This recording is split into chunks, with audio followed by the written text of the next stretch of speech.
मैं श्याम सुंदर सिंह डियर हिंदी में आप सभी का स्वागत है।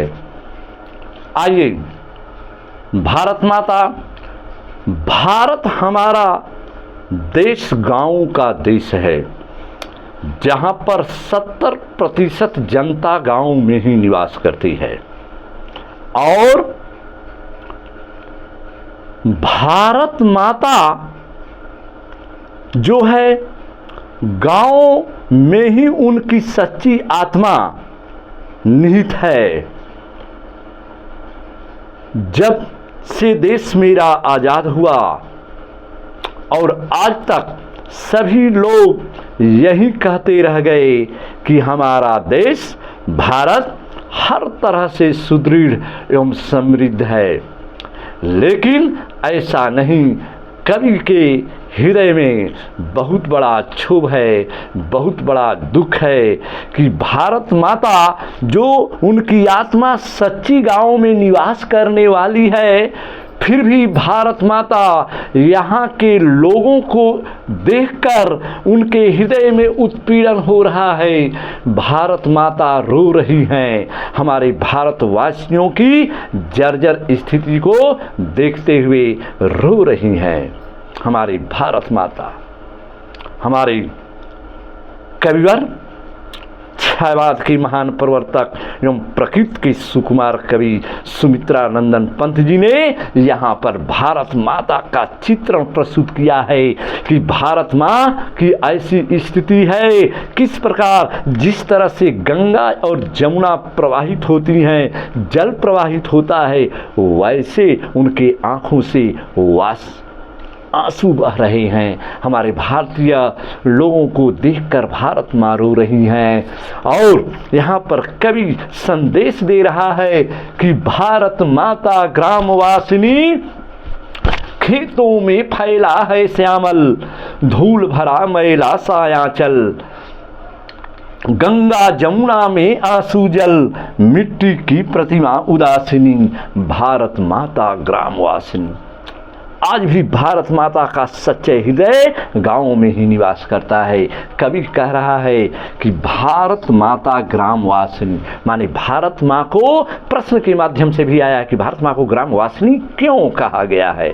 तो आज भी भारत माता गाँव में ही निवास करती हैं। खेतों में फैला है श्यामल, श्यामल हरे भरे लहलाते हुए पौधे, इनके खेतों में हरे भरे सांवले रंग के पौधे लहलहा रहे हैं। और फिर भी भारत माता का जो है आंचल है, आंचल वह धूल भरा मैला, माने धूल से धूसरित है, उनका आंचल धूमिल है।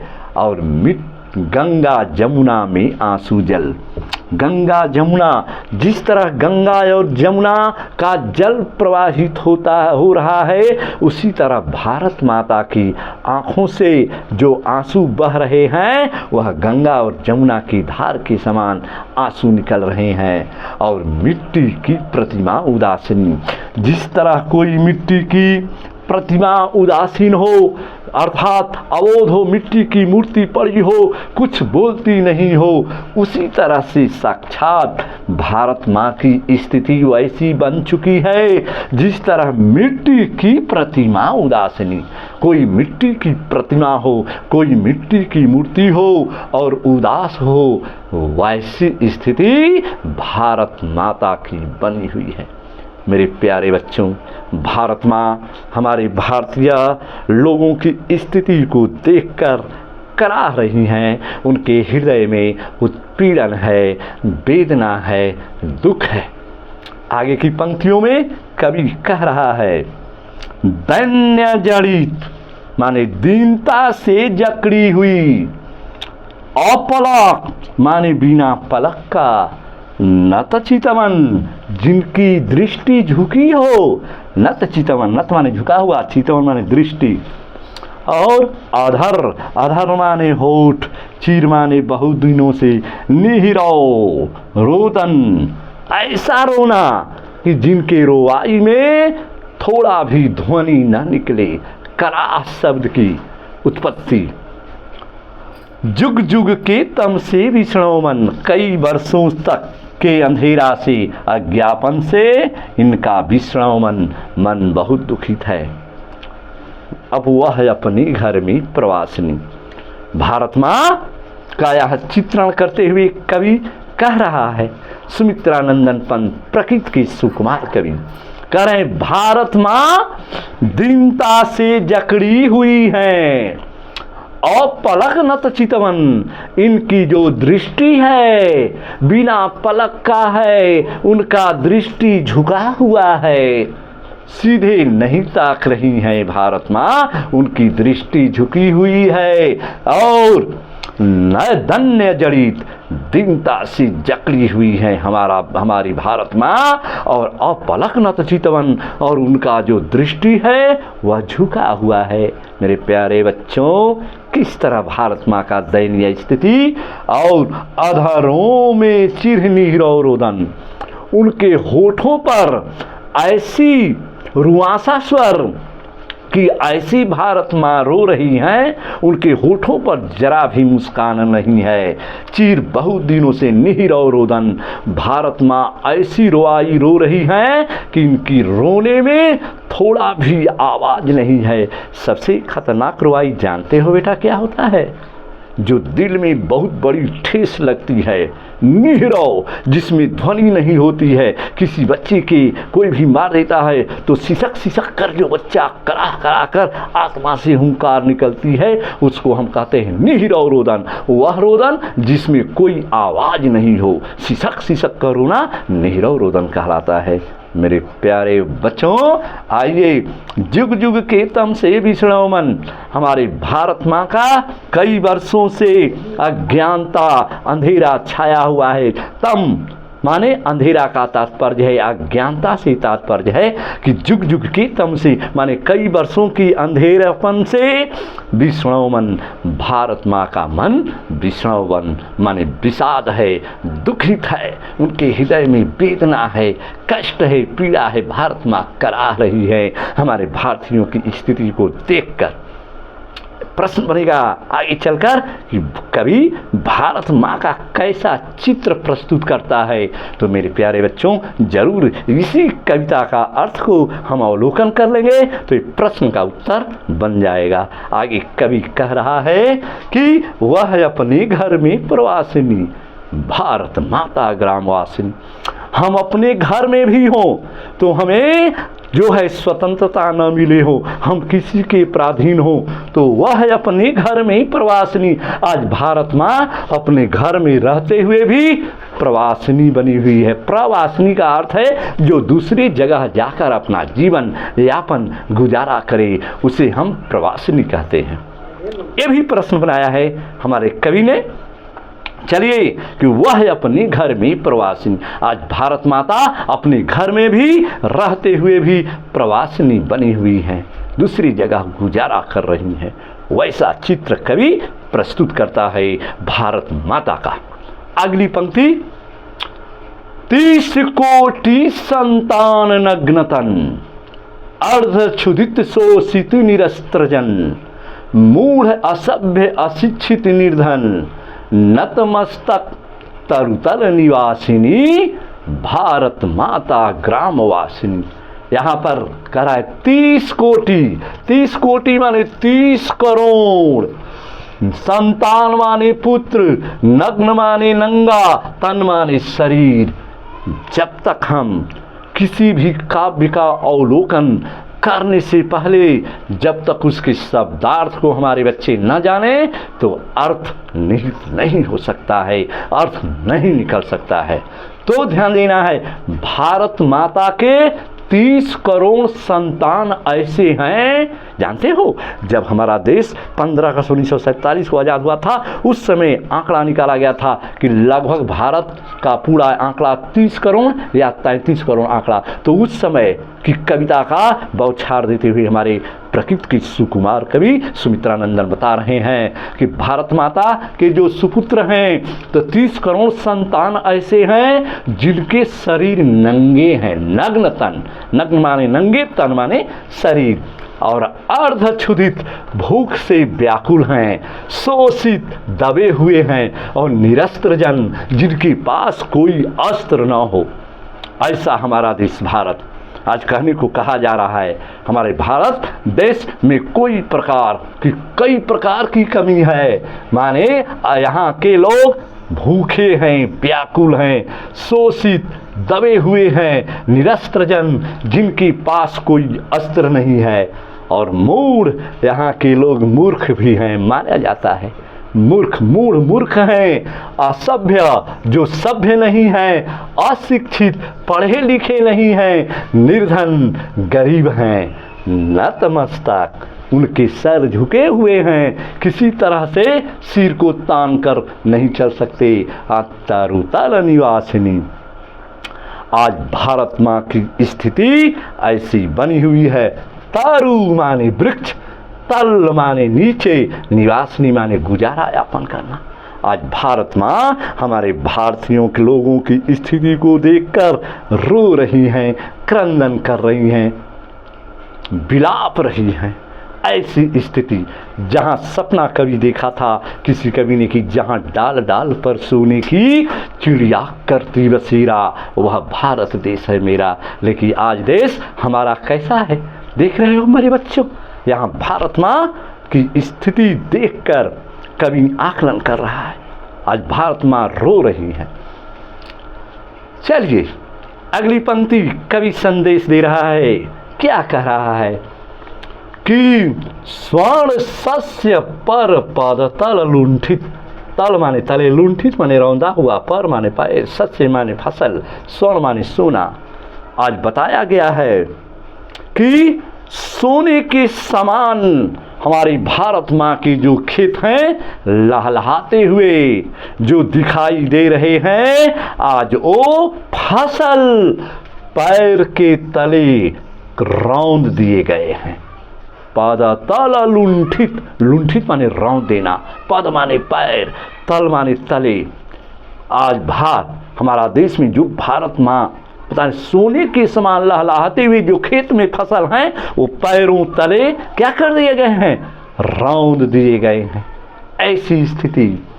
और धरती सास है सुणु मनकुट, माने धरती के समान कोमलता प्रदान करने वाली।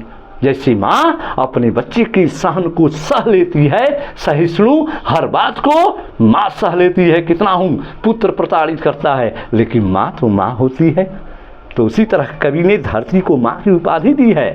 ध्यान देना है यहाँ पर कि धरती सास सहिष्णु मन को, धरती के समान भारत माँ कोमलता प्रदान करने वाली। आज उसका मन कुंठित है, कुंठित, जिसका मन कुंठित हो जाता है। हाँ, क्रंदन कंपित। आज भारत माँ क्रंदन माने रोते हुए कांप रही हैं। और अधर मौन स्मित, जो उनके होठों के जो मुस्कान है, अधर माने होठ, मौन माने मौन, स्मित मुस्कान। आज भारत माँ को जो होठों पर जो मुस्कान है वह धूमिल हो चुका है। चाहते हुए भी भारत माँ जो है कराह रही हैं, रो रही हैं। भारत माँ अपने भारतीय लोगों की स्थितियों को देखकर कवि कह रहा है, क्रंदन कंपित अधर मौन स्मित। क्रंदन माने रोते हुए, कंपित काँप रही हैं और उनके होठों का मुस्कान खिला हुआ नहीं है। राहु ग्रसित, राहु एक प्रकार का ग्रह होता है। शरद इंदु, शरद काल की चंद्रमा को जब राहु ग्रास लेता है, जैसे ग्रहण लगता है मेरे प्यारे बच्चों, तो ग्रहण लगने से चंद्रमा के सुशोभित को मार देता है, उसे बेध देता है। तो उसी तरह से कवि बता रहा है कि राहु ग्रसित से शरद इंदु हासिनी, माने शरद काल की चंद्रमा जो हंसमुख है उसे राहु ने ग्रास लिया है। वही हालत भारत माता की है। एक प्रकार का उपमा हम कह सकते हैं। कवि यहाँ उपमा दे रहा है कि जिस तरह से राहु ग्रसित, राहु ने ग्रास लिया है किसको, शरद काल के चंद्रमा को, हंसमुख जो पूर्णिमा का दिन होता है, पूरा चांदनी रात को, उसको राहु जब ग्रास लेता है तो उसके सौंदर्य को बिगाड़ देता है। वैसी स्थिति भारत माँ की वर्णन करते हुए दयनीय स्थिति कि चिंतित भ्रिकुटी क्षितिज तिमिरांकित नमित नयन नभवास्पाच्छादित आनंद श्री छाया शशि उपमित ज्ञान मूढ़ गीता प्रकाशिनी। हमारा भारत वैसा देश था जहाँ पर वेद पुराण जैसे गीता का प्रकाशन करने वाला देश बहुत ही हर तरह से धन धान्य से परिपूर्ण था। फिर भी भारत माँ ऐसी स्थिति को भारत माँ की दयनीय स्थिति ऐसी बन चुकी है, कह रही है हाँ चिंतित भ्रिकुटी क्षिति चिमरांकित, माने भारत माँ की स्थिति चिंतित भ्रिकुटी माने उनकी भावें चिंतन मुद्रा में है, उदास हैं।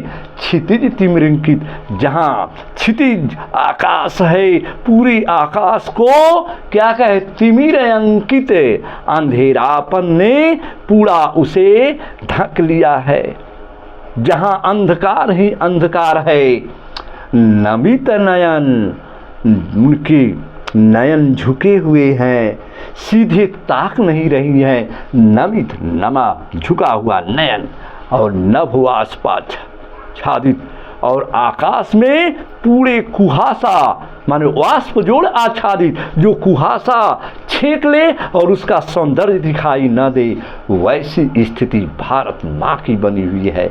नमित नयन, भारत माँ के आंख झुके हुए हैं, और नभ आच्छादित, जो आकाश भी है उस पे कुहरे छेके हुए हैं पूरे चारों तरफ से, और आनंद श्री सुंदर मुख वाली आज भारत माँ छाया शशि उपमित, मानी चंद्रमा के समान सुंदर छाया शीतलता प्रदान करने वाली भारत माँ आज ज्ञान मूढ़ है, महान मूर्ख बन गए। ज्ञान रहते हुए भी आज कुछ नहीं बोल पा रही है। ज्ञान मूढ़ होना, महान मूर्ख होना।